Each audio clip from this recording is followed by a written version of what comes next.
On the evening of March 12, 1974, a 19-year-old college student waved goodbye to three of her friends, walked out of her dormitory, and headed toward a jazz concert on campus.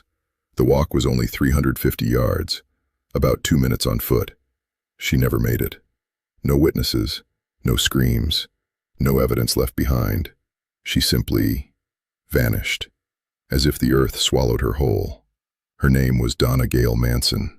She was murdered by Ted Bundy in Olympia, Washington on March 12, 1974. She was Bundy's second known murder victim, and what Bundy later confessed about what he did with her remains is one of the most disturbing things you will ever hear. Welcome back to episode 2 of Ted Bundy's Victims, One by One.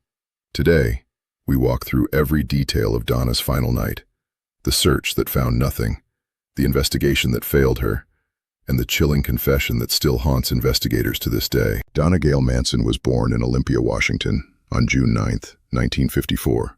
She was the daughter of Lyle and Marie Manson. Her father, Lyle, was employed as a music teacher for the Seattle School District. Donna was white, stood just 5 feet tall, weighed around 100 pounds, and had long brown hair and blue eyes. Those who knew her described her as a free spirit. She entered Evergreen State College after graduating from Auburn High School and attending Green River Community College for 1 quarter. Evergreen authorities described her as somewhat quiet and reserved, but with the normal number of friends and acquaintances, and a better-than-average scholar. One of the coordinated study programs in March of 1974 was called Personal Options, Reaching Towards Effective Learning Skills, or Portals, and Donna was enrolled in it. But beneath the surface, Donna was going through a difficult time. It was said by those that knew her that at the time she disappeared, Donna was going through a rough time and was struggling with depression, but she showed interest in overcoming these obstacles. She liked music, she liked art, she liked to party, hitchhike, and couch surf. She was a typical young woman finding herself in a new environment. She had no idea that a predator had already noticed her. There are some whispers that Ted was acquainted with Donna and that she had been seen in the presence of a man that matched his description prior to her disappearance on her school's campus. Her parents had talked to Donna on Sunday the 10th and made plans to spend time at the beach during her spring break vacation. Her mother said she was in good spirits and made no mention of going anywhere but home for vacation. 2 days later, on Tuesday evening, March 12th, 19-year-old Donna Manson left her dorm room at Evergreen State College on March 12, 1974, at around 7 p.m. to walk to a jazz concert on campus. About 7 p.m. on March 12th, Donna Gail Manson waved goodbye to 3 friends and walked out of her dormitory room at Evergreen State College. The route between her dorm and the college activities building takes roughly 2 minutes to walk. Due to the short distance involved, the most plausible theory is that Bundy intercepted Manson shortly after she left her dorm building. Think about that for a moment. 2 minutes, 350 yards. That's all the distance between safety and a serial killer.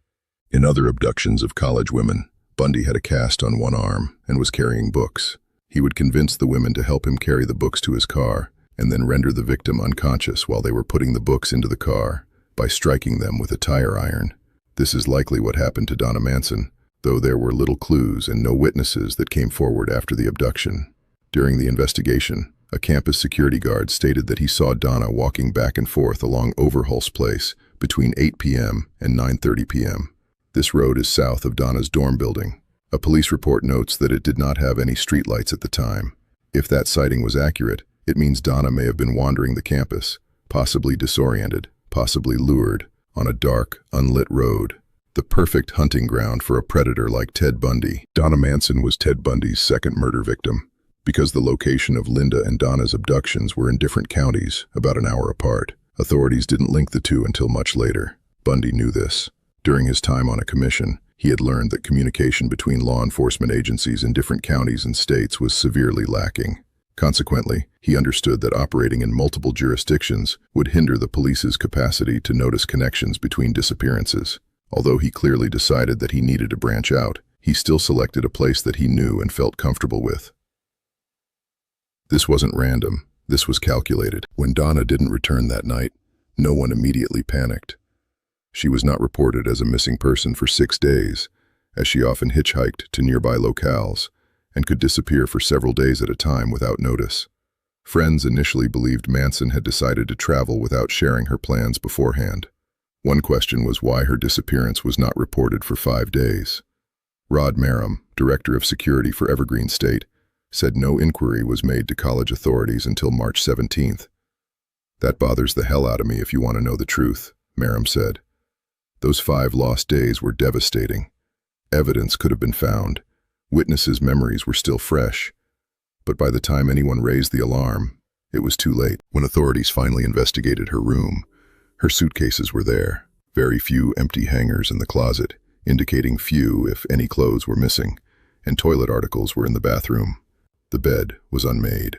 Her camera, sleeping bag, backpack, flute, and $5 to $6 in bills and change were all found in the room. She had no mode of transport. Everything she owned was still there.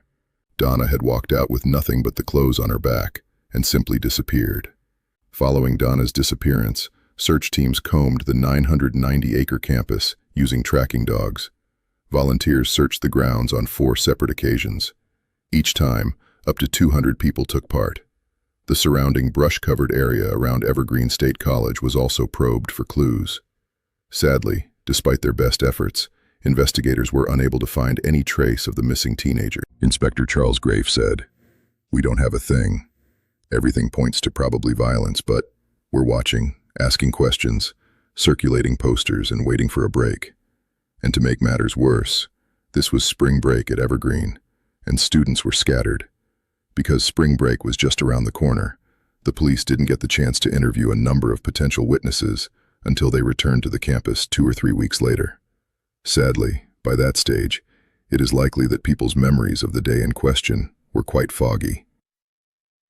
The investigation was crippled before it even started, and while police were struggling to find answers, Ted Bundy was already planning his next murder.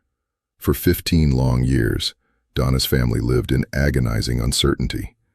They didn't know if their daughter was alive or dead. They had no body to bury, no answers, nothing. Then, in January 1989, everything changed. On January 20 and 22, 1989, Ted Bundy sat down with King County Detective Robert Keppel to give his final confessions. Bundy finally confessed to abducting and killing Donna Manson. Although he told King County Detective Robert Keppel that he didn't remember much about the crime, he did describe it as nightmarish. During his interview with Keppel, Bundy stated that he left Manson's body up in the mountains. This was the same site where police discovered the remains of Brenda Ball, Susan Rancourt, Lynda Ann Healy, and Roberta Parks. However, Bundy did specify that he buried Donna in a slightly different place than the other victims. But then Bundy said something that stunned even the veteran detective. Bundy told Keppel that the search team would never find Manson's skull. In his own words, it was nowhere. This is because he allegedly incinerated the skull in Liz Klupfer's fireplace. According to Bundy, he then vacuumed up the ashes. Bundy acknowledged that this was a bizarre and risky act on his part. Let that sink in. He claims he took this young woman's skull, this 19-year-old girl who just wanted to go to a concert, brought it to his girlfriend's home, and burned it in her fireplace while she was away. But is that even possible? Burning a skull in an open residential fireplace would not be an easy feat. To turn human bone into ash, the temperature of the fire needs to reach somewhere between 1,500 and 2,000 degrees Fahrenheit. Even if Bundy had managed to achieve such a temperature, it is likely that large fragments of bone would have remained behind. Bundy was a manipulative liar and a narcissist. Therefore, he may have had ulterior motives for telling such a story. Some investigators believe he made up the fireplace story to prevent police from ever finding Donna's skull, because if they found it, the evidence on it might have revealed even more horrifying details about what he did to her. The story of Donna Manson doesn't end with Bundy's confession. It gets even more frustrating. On August 29, 1978, 2 fishermen came upon a human skull while walking in the foothills of Mount Rainier, southwest of Eatonville. Searchers combed the area and found more human bones, hair, and a multicolored shirt, which became a key piece of evidence. Manson reportedly was wearing a similar shirt when she was last seen. After examining the dental records associated with the remains, 8 possible matches, including Donna, were brought to police attention. A forensic dentist was able to rule out all of the matches apart from Donna. This was not enough to identify her, so she remained a missing person. And then, the unthinkable happened. The Pierce County Sheriff's Department lost the remains a few years after their discovery, along with X-rays and other forensic data. The one set of remains that might have been Donna Manson, lost. The X-rays, gone. The forensic records, vanished.